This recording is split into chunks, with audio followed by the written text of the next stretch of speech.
The Florida Maquis has recently begun a series talking about states' rights, and the vast majority of those videos we are doing over at patreon.com.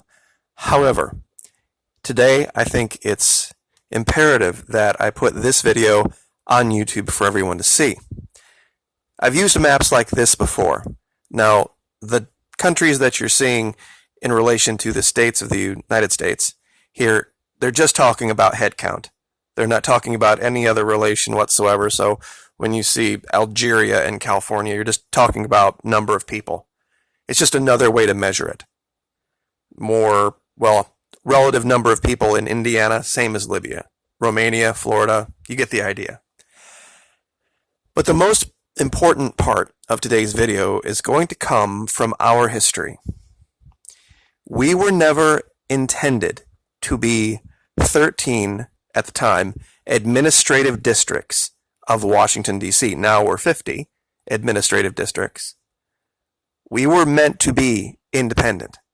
That Constitution was simply meant to be a document that was more like a mutual defense pact than it was any prescription for the future of our alignment. And I'm going to read right out of our own Declaration of Independence. And tell me what you think afterward. Do you think I'm wrong in saying that we should govern ourselves as 50 independent states, absent of Washington, D.C.? Let me know that after you hear what our founding fathers had to say beyond the first couple of paragraphs. Now, many folks, I'm sure, are aware of the first couple of paragraphs. I'm not going to waste the time. When in the course of human events it becomes necessary for one people to dissolve the political bands which have connected them with another, and to assume among the powers of the earth the separate and equal station to which the laws of nature and of nature's God entitle them, a decent respect to the opinions of mankind requires that they should declare the causes which impel them to separation. See, that's the part people don't read. Now here's a more common part that people know. We hold these truths to be self-evident, that all men are created equal, that they are endowed by their Creator with certain unalienable rights. Life, liberty, pursuit of happiness, everybody knows that. That to secure these rights, governments are instituted among men, deriving their just powers from the consent of the governed. That when any form of government becomes destructive of these ends, it is the right of the people to alter or abolish it. This is why I talk about de facto states' rights, not de jure. D space J-U-R-E, not J-O-U-R. Meaning, by DC's laws, it'll never be legal. By the Crown of England's laws, the United States would have never existed if they had tried to do it under law. And to institute new government, laying its foundation on such principles and organizing its powers in such form as to them shall seem most likely to affect their safety and happiness. And we have 50 states with 50 different ideas about what that is. Prudence, indeed, will dictate that governments long established should not be changed for light and transient causes. And accordingly, all experience hath shown that mankind are more disposed to suffer, while evils are sufferable, than to right themselves by abolishing the forms to which they are accustomed. Meaning, man, generally speaking, is not going to change until it becomes insufferable. But when a long train of abuses and usurpations, pursuing invariably the same object, evinces a design to reduce them under absolute despotism, it is their right, it is their duty to throw off such government. Now, I didn't make this up. This is our founding fathers. Does this sound like our government now, Washington, D.C.? And to provide new guards for their future security. Such has been the patient sufferance of these colonies. Now, remember, Menendez came to Florida in 1565. The Plymouth Rock was 1620. The war for our independence didn't begin until the 1770s. So this was a 150-year process for them. And we didn't have a constitution until 1789. And such is now the necessity which constrains them to alter their former system of government. The history of the present King of Great Britain is a history of repeated injuries and usurpations, all having in direct object the establishment of an absolute tyranny over these states. To prove this, let facts be submitted to a candid world. Okay, tyranny over these states. Think about that. Now remember, King George wasn't King George for 150 years. This was a list of kings that had gone before him that had created this problem. Refused his assent to laws, the most wholesome and necessary for the public good, meaning not creating any type of law or structure so that this area could be seen as a functioning country. He has forbidden his governors to pass laws of immediate and pressing importance, unless suspended in their operation till his assent should be obtained, and when so suspended, he has utterly neglected to attend them. How many times do we hear about our government not getting things done just because of government on shutdown, or this didn't work, or this little part of parliamentary procedure didn't happen? He has refused to pass other laws for the accommodation of large districts of people, unless those people would relinquish the right of representation in the legislature, a right inestimable to them and formidable to tyrants only. This is exactly why we are attempting to do what we are doing. By we, I mean DC, at the border. Because there's a whole bunch of people, freedom-loving, that want to come here that aren't going to put up with the bullshit that we, as native North Americans, quote-unquote, have been putting up with. He has called together legislative bodies at places unusual, uncomfortable, and distant from the depository of their public records, for the sole purpose of fatiguing them into compliance with his measures. Does that now sound like what DC does with its bureaucracy, if you try to get anything done legally?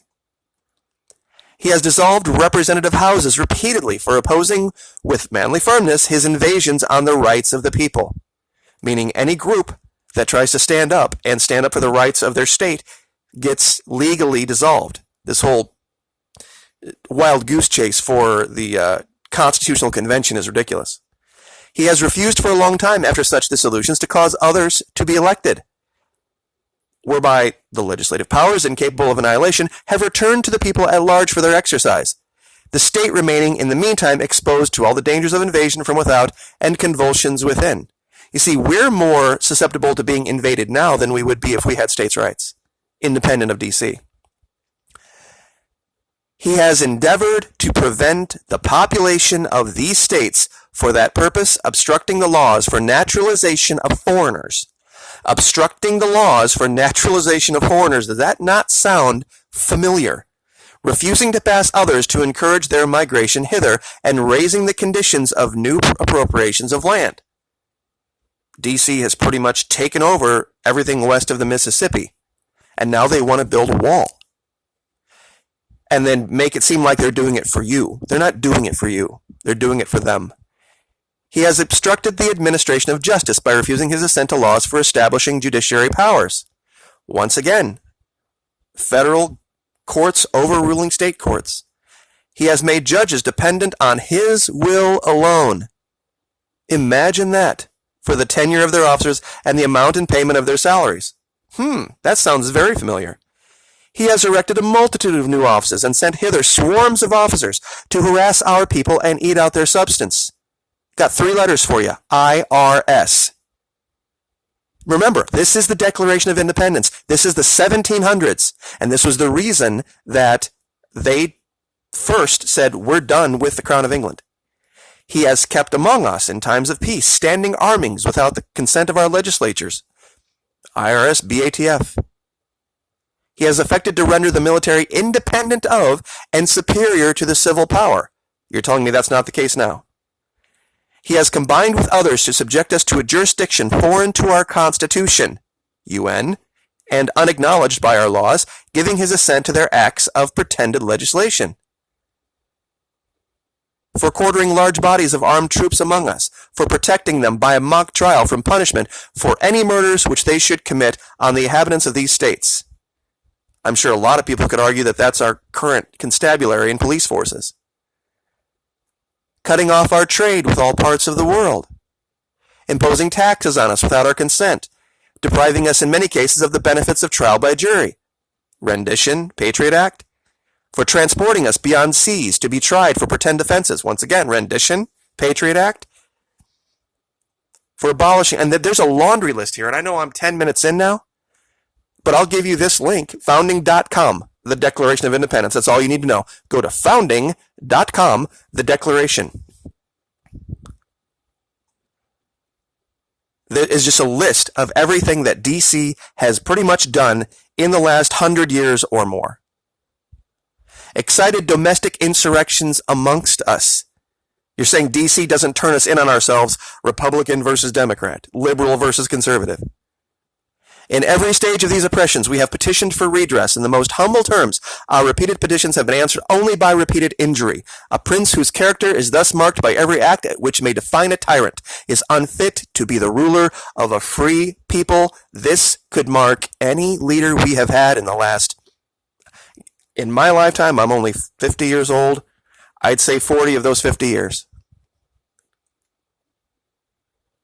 And this goes on. We, therefore, the representatives of the United States of America in General Congress, and you could take out United States of America and put in just the title of your state, assembled appealing to the Supreme Judge of the world for the rectitude of our intentions, do, in the name and by the authority of the good people of these colonies, solemnly publish and declare that these united colonies are, and of right ought to be free and independent states, that they are absolved from all allegiance to the British Crown. You could just get rid of British Crown and put Washington, D.C. And that all political connection between them and the state of Great Britain is and ought to be totally dissolved, and that as free and independent states, they have full power to levy war, conclude peace, contract alliances, establish commerce, and to do all other acts and things which independent states may of right do. Every state in our union already has a governor, already has a Supreme Court, already has a House of Representatives, a Senate, a police force, and a National Guard. Every one of the 50 states is already set up and equipped to do that. They weren't at the time, and they got it done. Why can't we? Why can't we? And for the support of this declaration, with a firm reliance on the protection of divine providence, we mutually pledge to each other our lives and our fortunes and our sacred honor. This was our Declaration of Independence. And those were the grievances that they put before the king. And they shouldn't have won. And it took them a century and a half to really get it done. From 1620, they were patient all the way up to the mid-1700s. And then finally, enough was enough. When are we going to say enough is enough? When are we going to stand up and realize we are already where we need to be 50 independent nations? They laughed then. They said, oh, they got the French to deal with, they got the Spanish to deal with. As soon as they lose the protection of English, France will invade and take them over, or Spain will invade and take them over, or, the natives will burn them out or something like that. Yet here we are. It can be done. It's going to take some courage. It's going to take some guts. And it's going to take some suffering. It's going to be interesting to see which states have enough people that are willing to do it. Like, share, subscribe.